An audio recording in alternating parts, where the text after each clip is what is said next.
Hi, I'm Caitlyn and I'm an occupational therapist and I want to talk today about our 8 senses.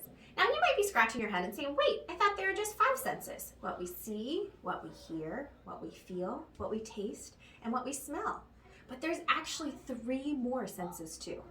There's one sense called interoception.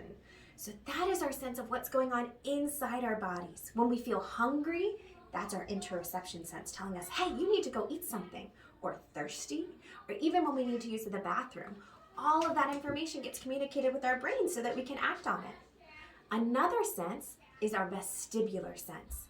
That sense is in our inner ears, kind of close to our hearing. And when we spin around and around and around and feel kind of dizzy, that's our vestibular sense that's activated and telling us, whoa, are you moving and spinning still? Or are you now standing still? Our vestibular sense is really important for helping us walk and stay upright. As we start to trip, whoa, we will catch ourselves because our vestibular sense will tell us that we're gonna fall. When we swing, that also activates our vestibular sense and makes us feel really calm, similar to when babies get rocked and they calm down from crying. Our last sense, our 8th sense, is my absolute favorite. It's called proprioception.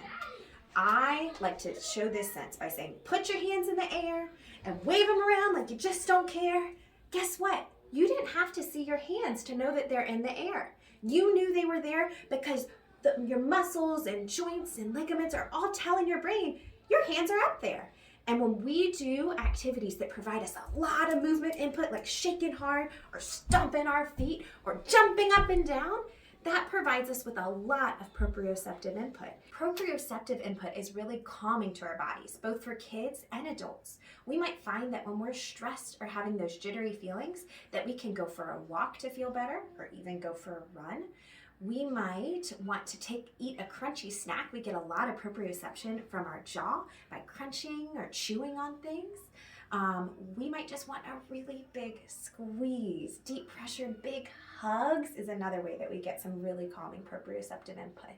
So those are your 8 senses. Now you know it's not just sight, touch, taste, smell, hearing. We also have our interoception, our sense of what's inside our body, what's going on there. Vestibular, so how our head moves on our body and how we feel when we spin and swing.